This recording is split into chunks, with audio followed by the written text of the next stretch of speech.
Every morning the world starts quietly, one soft light at a time. Homes flicker awake, shops open. People take those first small steps into a brand new day. And in all of that ordinary movement, there's something kind of extraordinary. A moment worth noticing, a spark you feel before you even name it. Sometimes it's quiet, sometimes it's small, but kindness shows up right on time. And every morning we choose to show up with you so we can look for that spark together. Good morning. I'm Matt Roof, the Uncommon Kindness Guy, and this is Kindness Rising. Let's rise together.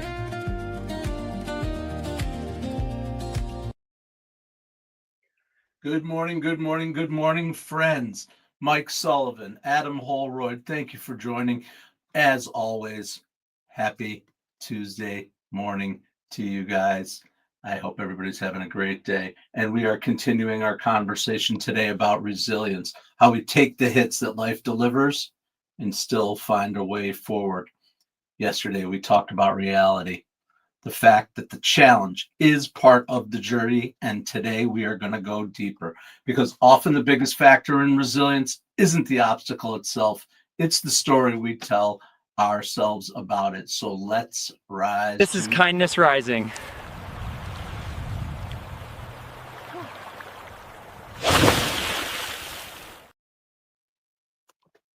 Okay, it looks like we're struggling over there on LinkedIn again today. I got to figure that out at some point. But I hope everyone is having a great day. Welcome, welcome, welcome to Kindness Rising. I'm Matt Roof. I come here every weekday morning, 7:30 a.m. Eastern, to help you get up with a little hope, humanity, and heart to rise above more high fives and less rage. All right. After a week like the one I described yesterday, headwinds, small hits, constant adjustments, something became very clear that resilience isn't external, it's internal. The conversations we have with ourselves matter more than we sometimes realize. There's a moment after difficulty where your own narrative starts to form, and the habits that you have created in your life of how you react to those moments of difficulty kick in. I know it did for me last week when I started talking to myself about being a failure, about not being worthy of certain things, right? This always happens to me. I'm behind. I should have figured this out by now. Maybe I'm not built for this. Those are the things that come in automatically for me. I think it happens for most too. But here's the thing, I'm realizing that those aren't fixed. You've got to push past those, listen to yourself through self-awareness, understanding that the conversations that you have inside your head are probably the most important conversations that you will have.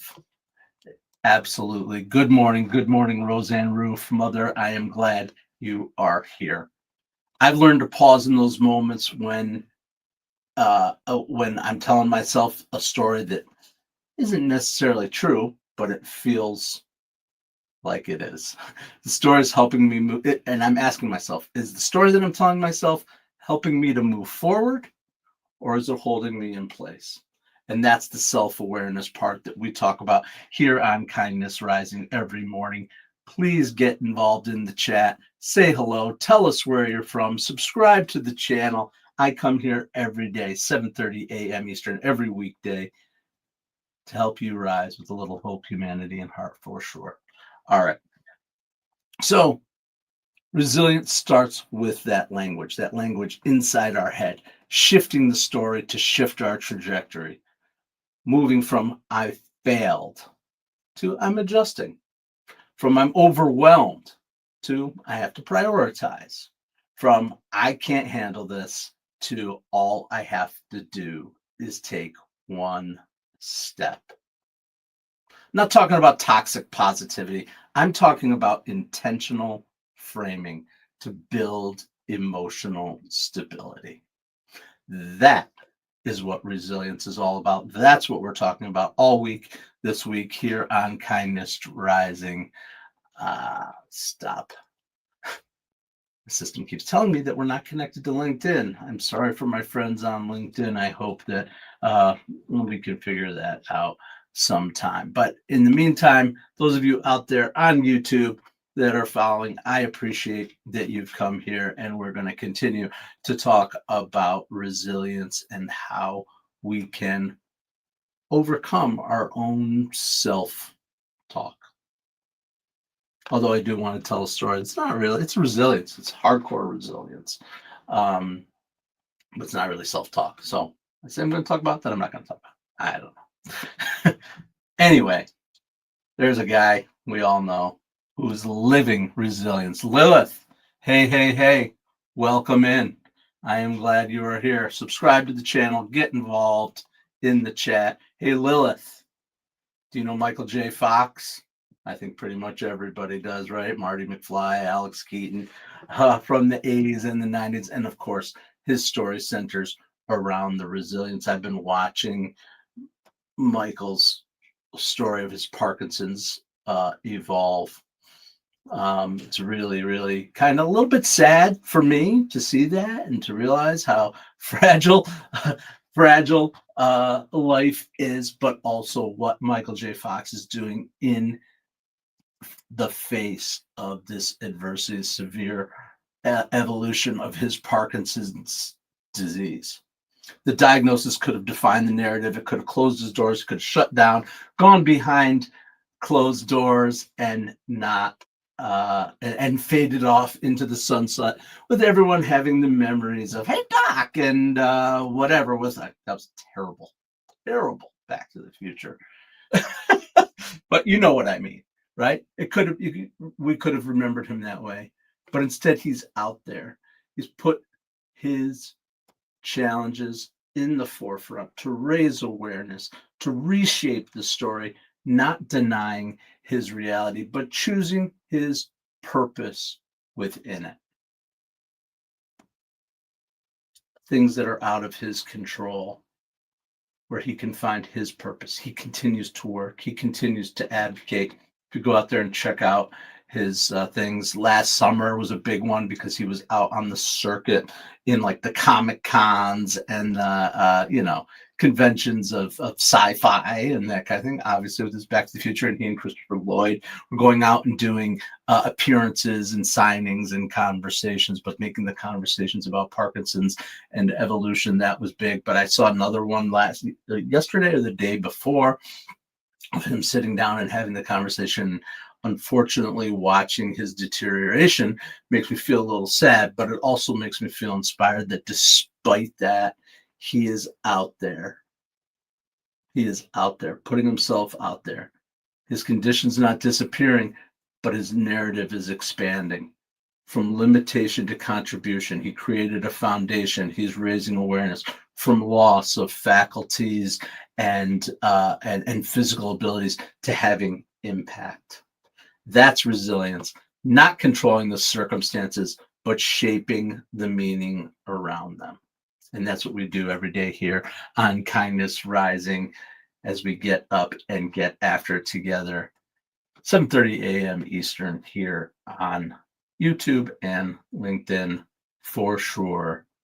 More high fives for humanity and less rage every single day. Weekdays. Weekends, I'm still working on Kindness Rising, thinking about it, but I'm not necessarily coming live every day. All right. Thank you, Lilith. I'm glad you've joined us. Don't forget to subscribe to the channel. Sully, Holroyd, I hope you guys are doing great this morning. Mom, Roseanne, good to see you again, too. I know knowing you're out there is helpful to me. It's helpful to me, for sure. Thank you. All right. Take a little sip of coffee. I got coffee, I got water, I got it all. I don't know what I'm doing.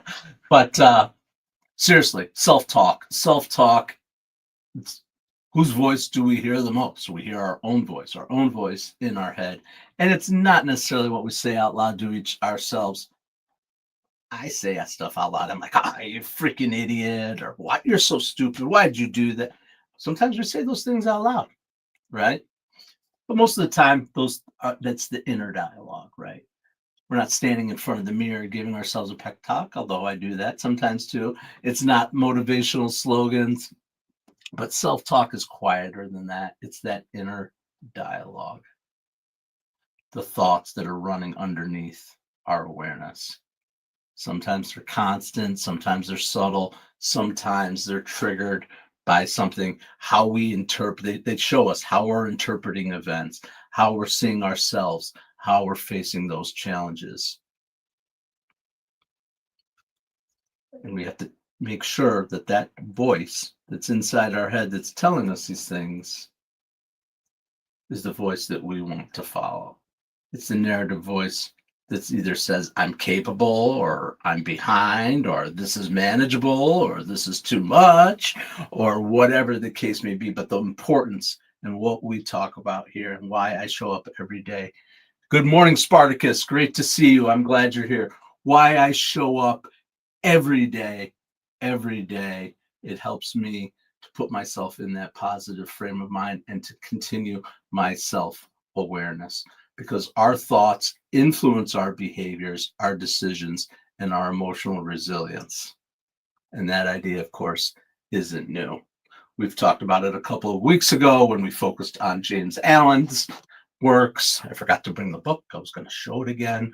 But As a Man Thinketh, when he wrote that our thoughts shape our character and ultimately our experiences in life, his core message wasn't about pretending reality is different. It was about recognizing that our mind is creative and it generates the lens with which we see and act.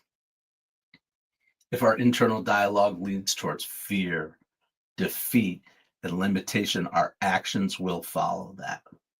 But if it leans towards intention, perspective, and growth, our direction will change. It doesn't mean ignoring difficulty. It means recognizing that we have agency within ourselves and our perception to change the way we see things and change our behaviors.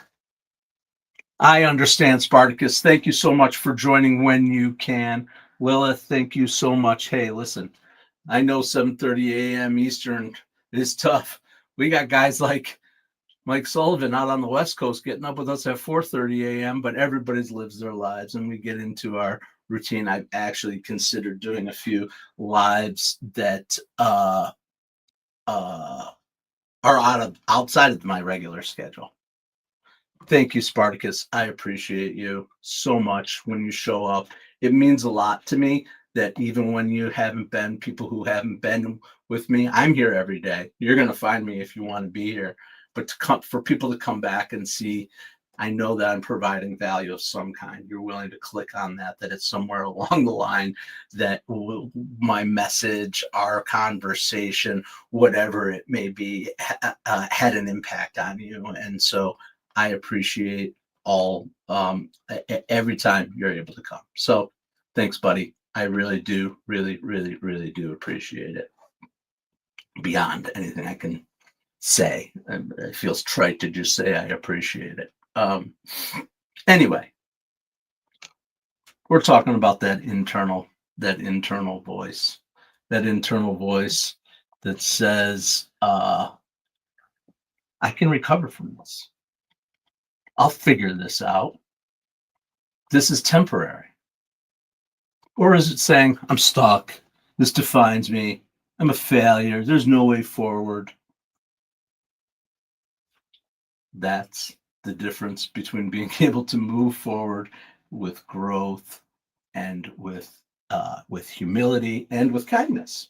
Being able to be kind to ourselves and say, I'll figure this out.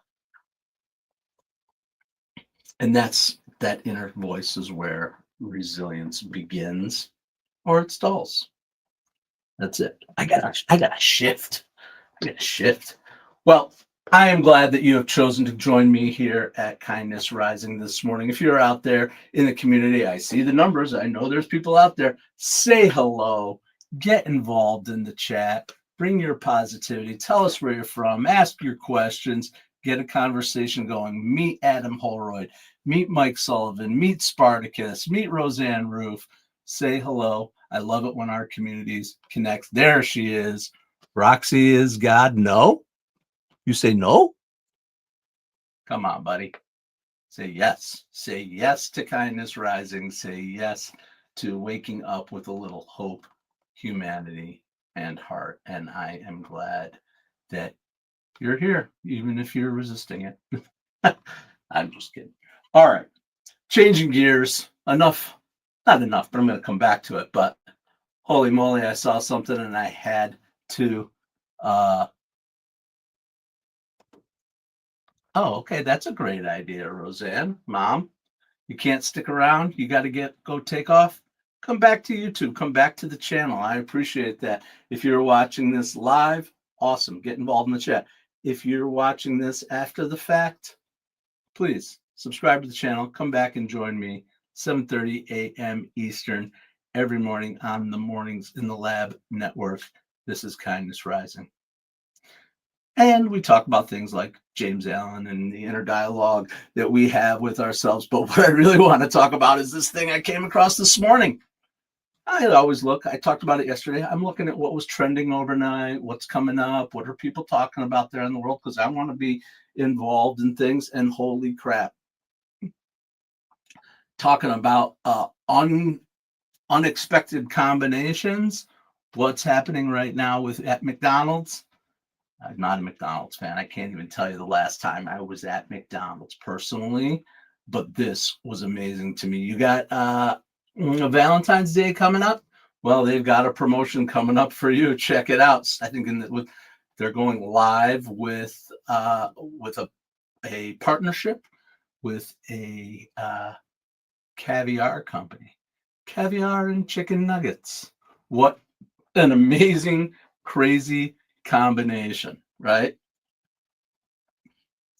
They're taking high-end sturgeon caviar, creme fraiche, and they even get a little traditional serving spoon, and they're giving you a gift card to buy chicken nuggets and have those things together. They're giving away several of them for free. You can go online and register and maybe win this free pairing of a $25 gift card for chicken nuggets, a 1 ounce can of caviar, and all this fancy stuff. But what I love about it, Spartacus, wow.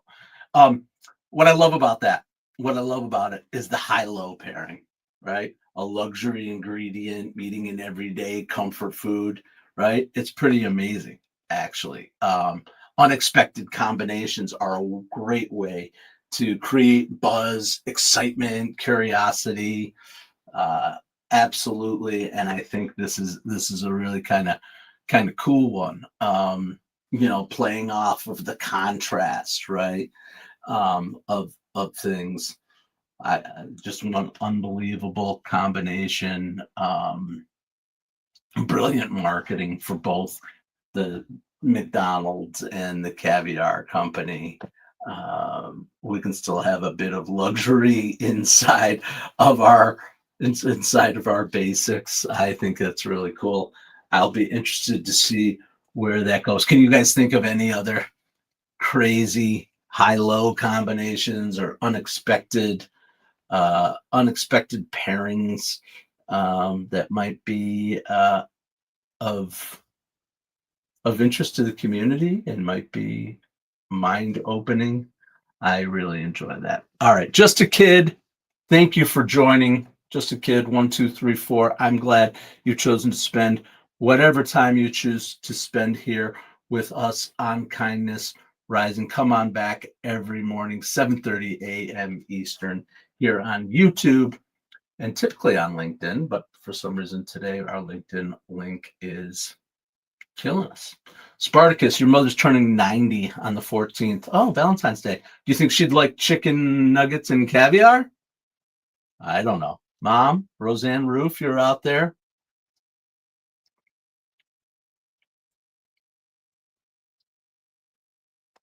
What? So true. He's inspiring and his wife has been loyal to him. Yeah, I think, Mom, I think you got confused. I think he's talking about Michael J. Fox, not me, but yeah, no. I love my daughter-in-law. Yes. I think he's talking about Michael J. Fox. You're talking about Heather. That's okay. Tino Johnson, what's up? What's up? Welcome into Kindness Rising, your morning dose of hope, humanity, and heart, where we have high fives for humanity and rise above the rage bait of the day. Absolutely. And here's the Kindness Rising angle on the chicken and caviar. Chicken and waffles. Now we have chicken and caviar. It isn't about resilience. I understand that, but I love what it represents, that creativity through contrast. And sometimes the most interesting outcomes come from pairings that don't make sense at first glance, right? Different perspectives, different disciplines, different personalities, different ideas, all those things. And that's where innovation happens. It lives outside of the obvious, right? I'm going to say think outside the box, even though that's like the most cliche thing right now in the world, probably for decades. Think outside the box, think outside the box. But it's true. It's true. It applies everywhere. Business partnerships, creative work, your personal growth, all those things. Open yourselves up to an unusual combination. What are you going to lean into today that maybe you haven't before to create momentum? Right, that familiarity never could. It's easy to fall back into your comfort zones, but why don't you go combine some chicken nuggets and caviar in your life today and see if it's creates something new for you. Absolutely. I think staying curious about contrast is a really interesting way to trigger creativity. That's something that I all that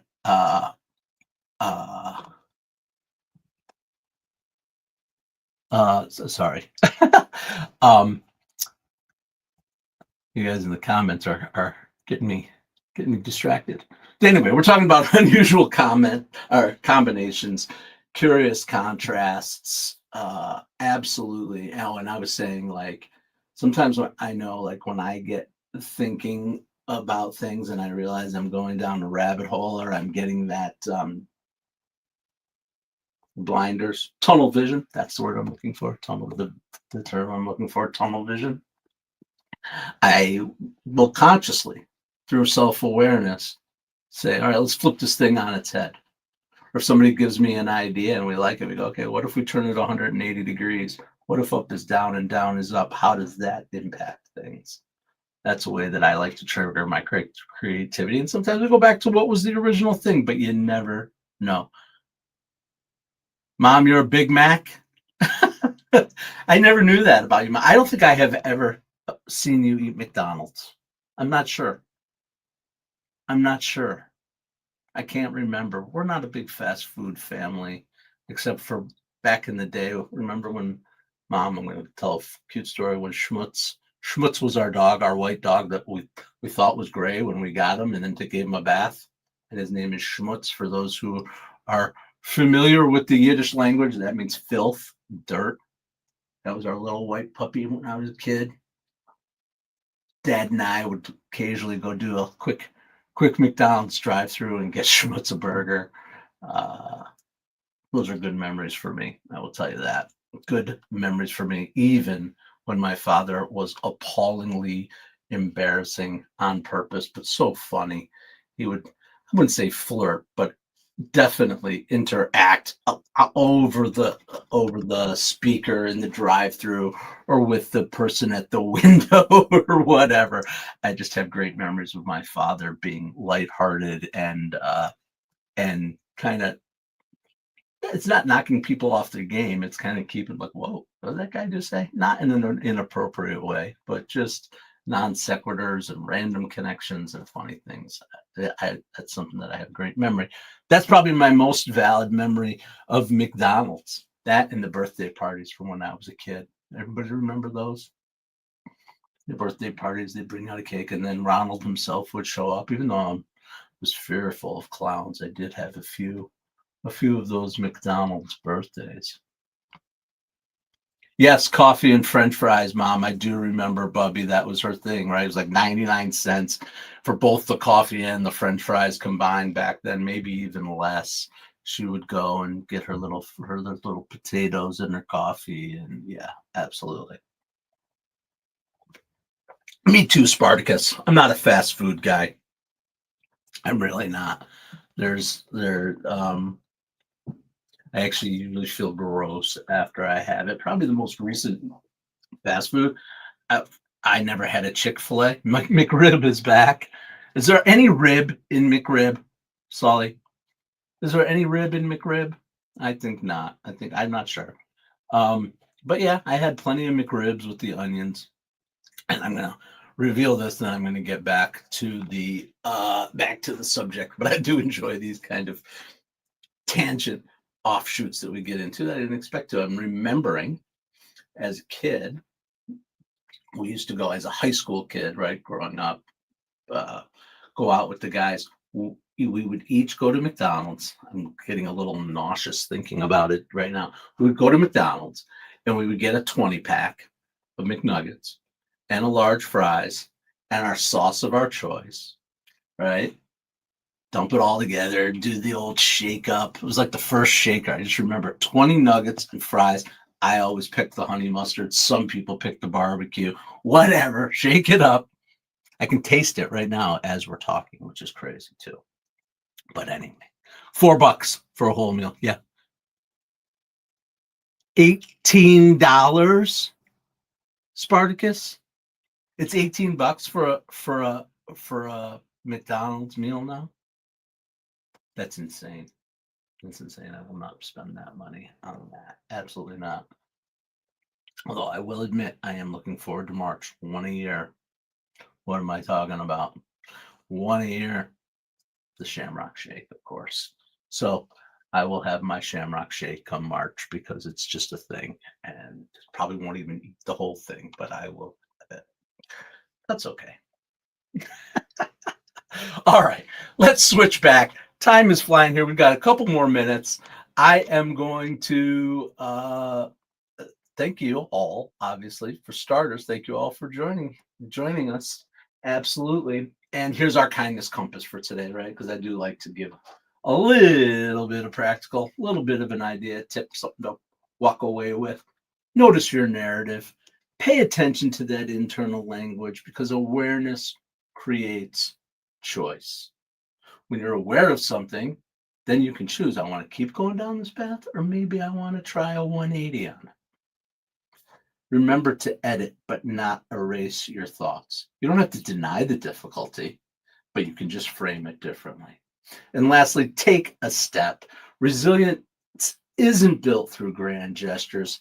It grows through forward motion, momentum, action. One step counts, whatever small step it is. Thank you so much, everyone, for joining me here on Kindness Rising, as I do every day, 7:30 a.m. Eastern on YouTube and LinkedIn. I appreciate you. I appreciate you, Spartacus. Yep, I wouldn't say legendary, not quite yet, but I'm getting up and getting after it every day. We are on 157 straight weekdays that I have shown up here 7:30 a.m. Eastern. But who's counting? I'm not really counting. I just plan to keep showing up. So thank you again. Remember this, resilience isn't just surviving hardship, it's shaping the story around it. And while you may not control what happens, we can influence how we interpret it and how we respond. Let's do this today. Let's be intentional with our internal dialogue, giving ourselves perspective and offering ourselves the best gift we can, which is kindness. The story you tell yourself today will become the direction that you walk tomorrow. So now let's get on over to Mornings in the Lab with Keith, John, and friends. They're starting right now at 8 o'clock. I'll be back here tomorrow morning, 7:30 a.m. Eastern. I'm Matt Roof. Thank you for starting your day here. Come on back 7:30 a.m. tomorrow. And until then, stay uncommon and stay kind. Okay, Matt, we got the memo about the Kindness Rising promo, but what exactly are we promising people? And is there craft services? Hey, I need snacks too. Gentlemen, focus. Kindness Rising multiplies kindness and helps people get up on the right side of the bed. So wait, we're not doing another angry headline show. Exactly. We rise above the negative, divisive noise. Translation, less rage bait, more high fives for humanity. And this is live, like actually live. Yep. We go live on YouTube and LinkedIn, 7:30 a.m. Eastern every weekday. Wait, if it's live, what if I forget my lines? Then you improvise. Okay, so our tagline is basically wake up, tune in, and start your day with kindness. Exactly. Kindness Rising. Good vibes, practical tips, and a reason to get up on the right side of the bed. You heard the boss. Subscribe now before he makes us do a TikTok dance. Kindness Rising. Wake up, tune in, and let's make some good noise.